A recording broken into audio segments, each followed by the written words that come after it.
Okay, well, hello. 안녕하세요. My name's Matthew Binns, and I'm editor-in-chief for K-League United, a website that covers K-League and Korean football in English. I don't think any manager should sign for life. But yeah, I get what you're saying. There's an argument to be made, though. I think that all managers need time to enact and also adjust their vision for the team.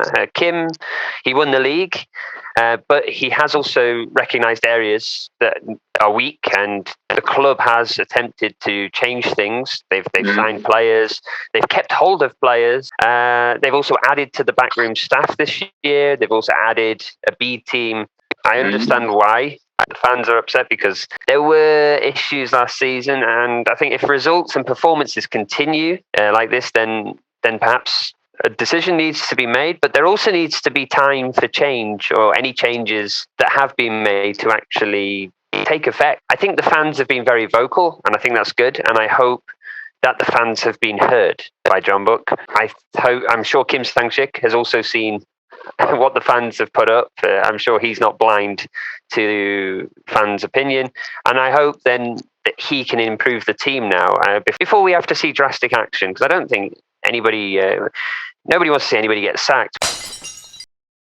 I think we should also remember there was a time last season where they lost 3 games in a row. There was a time last year when they didn't win many. So it's not too unusual, but it is a problem. I think there's more than one problem, but given all the players they have, you would think that the main issue is tactic. I think the first version of these possession tactics came in when Jose Moraes took charge. Under Chae Kang-hee, John Book averaged 50% per game possession for Chae Kang-hee's last 5 seasons. But as soon as Jose Moraes came in, the possession went up to 55% a game. And in doing so, John Book, they started to play shorter passes. Under Chae Kang-hee, the majority of the passes were still forward, whereas now, statistically, the passes are counted as lateral passes. They're counted as sideways passes. It's kind of a problem here. It's this possession tactic. Possession can be a really, really beautiful idea for a tactic. But Kim Sang-sik's carried on this possession idea, but the possession is ineffective.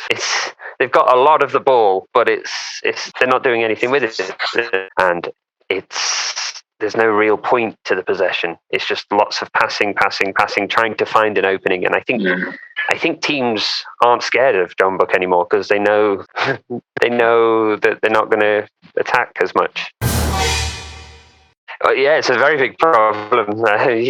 You don't score goals, you don't get points. I mean, this is a team with Gustavo and Ilyachenko on it, who were 2 of the top 4 strikers in the league last season. But it's more than this. I think John Book, they only take scoreable opportunities. So what I mean by that is they only shoot when the possibility of scoring is high. For example, last year they only scored 1 goal from outside the penalty area.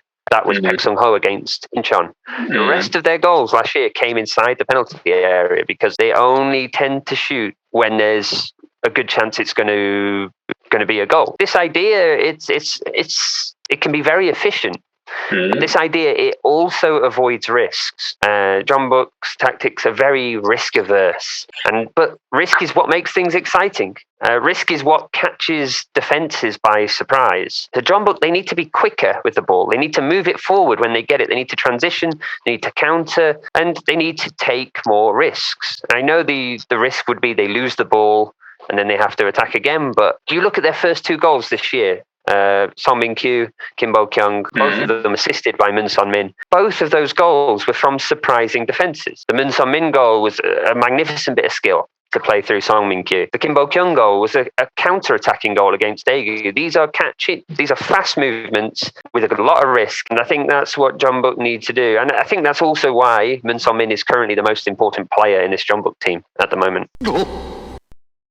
Yeah, in fairness, Park Jin-seop has played centre-back for Daejeon, but he can play as a defender and has done so for Daejeon in important matches like the playoffs and things. I'm not sure why Kim Min-hyuk left, but the club knew about Kim leaving early, and they said that they need to get a new centre-back. And the club didn't, and still haven't, signed a centre-back. So if they knew centre-back was an issue, And if they knew Kim Min-hyuk was going to go, I still don't think he should have go. I wish he stayed. One of those players is a right back in Kim Min-hwan, because Jeonbuk have injuries to Lee Young and Lee Hyun at present. Chae Chul-sun is playing there at the moment. Chae Chul-sun, he's obviously a fantastic player. He's a club legend, and he can play anywhere along that back line. But he's also he's not the first choice right back when players are fully fit. And I think Jeonbuk need that right back, especially given their tactics rely so much on fullbacks going forward.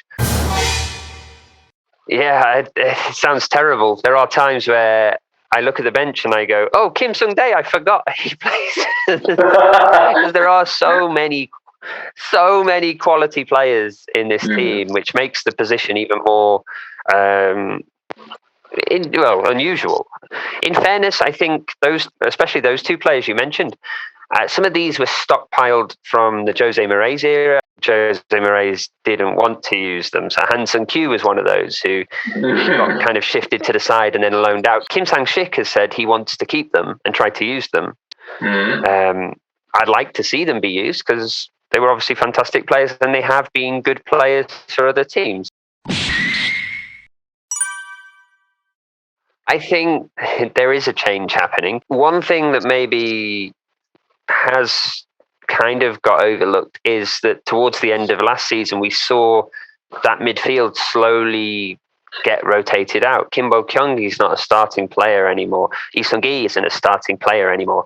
We have Son Min-kyu, Paek Sung-ho, Takehiro Kunimoto. Roo Jae-moon is a little bit older, but he's still late 20s, still in his prime. I think because Jeonbuk don't have an under-22 player that is recognised by teams outside, by fans outside of Jeonbuk, by the team. No U22 player getting regular minutes. Often they get taken off the pitch quite early. It feels like it's an older team, but actually it's not too bad as well. Gustavo, he's a player in his prime. He's in his late 20s. Ilyachenko, early 30s, but still a player in his prime. He rotated in defence. Hong Jong-ho, he's the MVP, but he's on the wrong side of 30 now. And it's not as old as people think. It's just that there's still older players in the squad. But the actual first choice team, they are slowly changing the players into younger players.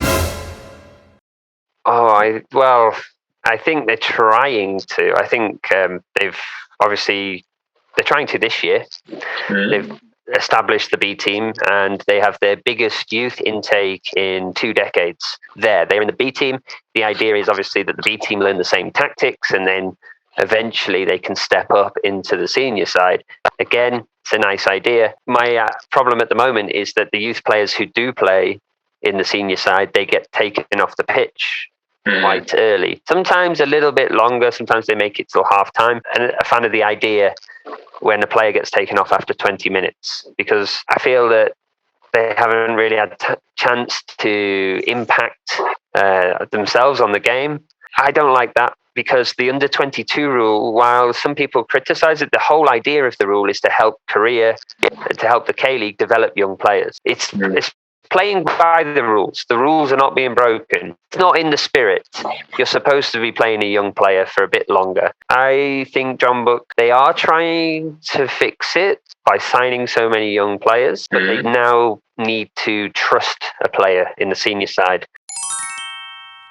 Yeah, I would be very surprised if they are still 10 at the end of the season. I think when you've got a team like Jeonbuk's with that much talent, they aren't going to, they're not going to fall into a relegation race, I don't think. I mean, stranger things have happened, FC Seoul 2018, for example. But I think when the fixtures pile up, because this year is a very busy year on the fixture schedule, that's partly why Jeonbuk have such a big squad for this year. I think we'll start to see Jeonbuk overtake teams because they have fresher players they can bring in, and that should improve. I think the worry, though, the biggest worry is they need to catch Ulsan now.